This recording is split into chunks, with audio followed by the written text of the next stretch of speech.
கர்த்தருடைய பரிசுத்த நாமத்திற்கு மகிமுண்டாகட்டும். ஆண்டவராகிய இயேசு கிறிஸ்துவின் நாமத்தினாலே அன்பு கர்த்தருடைய பிள்ளைகளாகிய தங்கள் அனைவருக்கும் ஸ்வீட் ஊழியத்தின் சார்பாக வாழ்த்துக்களையும் ஸ்தோத்திரங்களையும் தெரிவித்துக் கொள்கின்றேன். சங்கீதங்களின் புத்தகம் 138 சங்கீதம் 8வது வசனம். சங்கீதம் 138 வசனம் 8. கர்த்தர் எனக்காக யாவையும் செய்து முடிப்பார். கர்த்தாவே, உமது கிருபை என்றும் உள்ளது.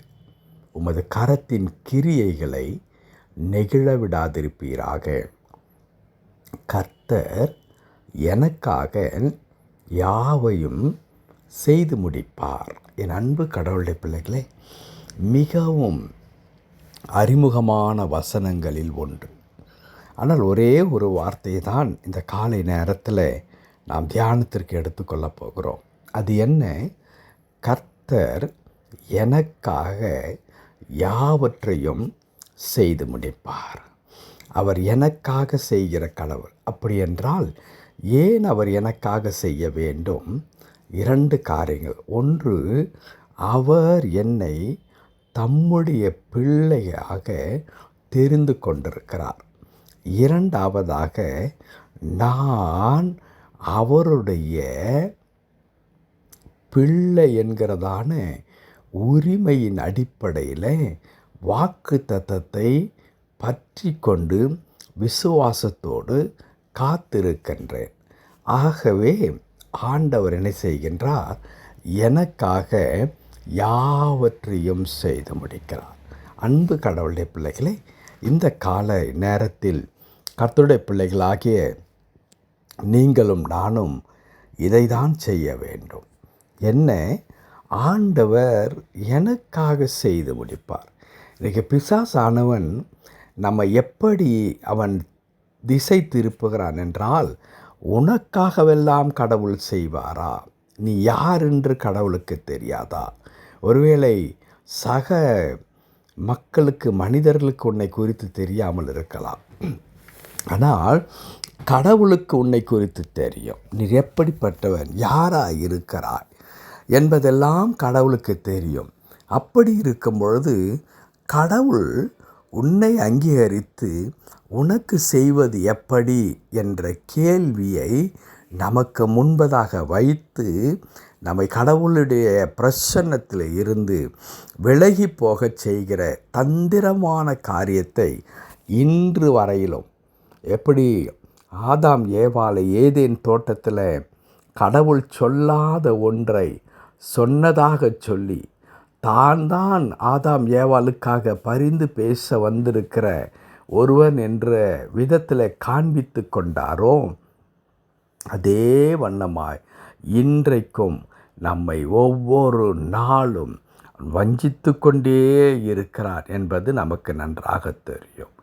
பேதுரு சொல்லுவதைப் போல, அவன் யாரை விழுங்கலாம், அப்படி விழுங்கி போடலாம் என்று சொல்லி வகை தேடி திரிந்து கொண்டிருக்கிறான் என்று எழுதியிருக்கிறது. அன்பு கடவுளுடைய பிள்ளைகளை, இப்படிப்பட்டதான பிசாசுவின் தந்திரங்களிலே நாம் சிக்கிக்கொள்ளாது இருக்க வேண்டும். கடவுளை நாம் சார்ந்து கொள்ள வேண்டும் என்றால், கர்த்தர் எனக்காக யாவையும் செய்து முடிப்பார் என்று நாம் வெறுமனே வசனத்தை மனப்பாடம் பண்ணிவிட்டு சொல்லுகிற மக்கள் அல்ல. எனக்கும் கடவுளுக்குமான உறவு இருக்கிறதே, அந்த உறவு எப்படிப்பட்டதாக இருக்கிறது என்றால், நான் கடவுளுக்கு மிகவும் பிரியமான ஒரு மகனாக இருக்கிறேன். ஆண்டவர் எனக்காகவும் தம்முடைய ஜீவனை கொடுத்திருக்கின்றார். அப்படியானால் அவருடைய பார்வையில் நான் எவ்வளவு பிரியமானவராக, முக்கியமானவராக இருக்க வேண்டும். அப்படி இருந்தது நிமித்தமாகத்தான் கடவுள் எனக்காக ஜீவனை கொடுத்தார்.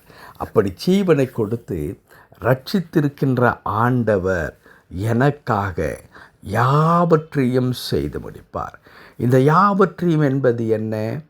இந்த ஆண்டில் எனக்கு வேண்டிய ஒவ்வொரு காரியத்தையும், அது என் குடும்பத்தின் காரியமாக இருந்தாலும், தனிப்பட்ட வாழ்க்கையாக இருந்தாலும், ஊழிய பாதையாக இருந்தாலும், அது வியாபாரமாக இருந்தாலும் வேறு எப்படிப்பட்டதான கரத்தின் பிரயாசங்கள் எதுவாக இருந்தாலும் கர்த்தருடைய வார்த்தை சொல்லுகிறது, அவர் எனக்காக யாவையும் செய்து முடிப்பார். ஒவ்வொரு காரியத்தையும் கடவுள் செய்ய போகிறார், நான் செய்ய போவதில்லை. இங்கே தாவீது மிகவும் ஜாக்கிரதையாக அந்த வார்த்தையை குறிப்பிடுகின்றார். எனக்காக கடவுள் செய்ய போகிறாரே தவிர நான் செய்வதல்ல. என் பலத்தினால் எதையுமே என்னால் சாதிக்க முடியும் என்று ஒருபோதும் நான் சொல்லுவதில்லை என்பதிலே தாவீது மிகவும் ஜாக்கிரதையாக இருந்தார். கோலியாத் தினத்தில் கூட பேசும் பொழுது தாவீது இப்படித்தான் சொல்லுகிறார், நீ நிந்தித்த இஸ்ரவேலின் தேவனாகிய கர்த்தருடைய நாமத்தினாலே நான் வருகிறேன் என்று குறிப்பிடுகின்றார்.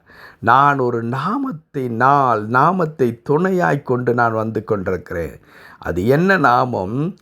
நீ நிந்தித்த இஸ்ரவேலின் தேவனாகிய கடவுள். அந்த ஆண்டவர் மீது நான் வைராக்கியம் உள்ளவனாக அவரை நீ நிந்தித்தா என்ற ஒரே காரணத்தினாலே நான் பக்தி வைராக்கியம் கொண்டு உன்னை வீழ்த்தும்படியாய் வந்திருக்கிறேன். விருத்த சேதனம் இல்லாத நீ எப்படி என் ஆண்டவரை பழிக்க முடியும்?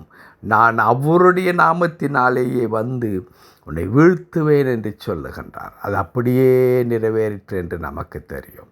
அன்பு கடவுளுடைய பிள்ளைகளே, அப்படியானால் கர்த்தர் எனக்காக செய்வார். என் சுய பலத்தின் மீது, என் சுய ஞானத்தின் மீது நான் நம்பிக்கை வைத்தவனாக அல்ல, கர்த்தருடைய ஞானத்தின் மீது, கர்த்தருடைய பராக்கிரமத்தின் மீது நம்பிக்கை உள்ளவனாக, அவர் இதுவரையிலும் எனக்காக செய்த எல்லா நன்மைகளையும் நினைத்து அப்படிதான் இந்த ஆண்டிலும் கடவுள் எனக்கு செய்ய போகிறார் என்று சொல்லி உறுதியாக அவரை பற்றி கொள்ளும் பொழுது, ஆம், இந்த ஆண்டிலே நாம் ஒரு குறைவும் இல்லாமல் எல்லாவற்றையும் அதின் காலத்தில் கடவுளத்திலிருந்து நேர்த்தியாய் பெற்றுக்கொண்டு சுகமான ஒரு வாழ்க்கை வாழ முடியும். ஜெபிக்கலாமா? கிருபை நிறைந்த நல்ல ஆண்டவரே, உமக்கு நன்றி செலுத்துகிறோம் தகப்பனே. ஆம், நீர் எங்களுக்காக யாவற்றையும் செய்து முடிக்கிற கடவுள். ஏனென்றால் நீர் எங்களை அவ்வளவாய் நேசிக்கிறீர். உம்முடைய பார்வையிலே நாங்கள் அவ்வளவு பிரியமான பிள்ளைகளாக நாங்கள் இருக்கின்றோம். நீர் எங்களை ரட்சித்து உம்முடைய பிள்ளை என்ற அதிகாரத்தை எங்களுக்கு கொடுத்து இதோ வாக்கு தத்தங்களை நீர் கொடுத்திருக்கிறீர். அந்த வாக்கு தத்தங்களை விசுவாசிப்பதன் மூலமாக பிள்ளை என்கிறதான அங்கீகாரத்தை பெற்றவர்களாய் உம்மை நோக்கி காத்து கொண்டிருக்கிற எங்கள் வாழ்க்கையில் நீர் நிச்சயமாக ஆண்டவரே, எங்களுடைய தேவைகள் என்னென்னவோ, நாங்கள் எதிர்பார்க்கிற காரியங்கள் எதுவோ அதை செய்து முடிப்பீர். அது நிமித்தமாக இந்த ஆண்டிலே நாங்கள் ஒரு குறைவும் அல்லாமல் சுகமாய் வாழ முடியும். அதற்காய் தோத்திரம்.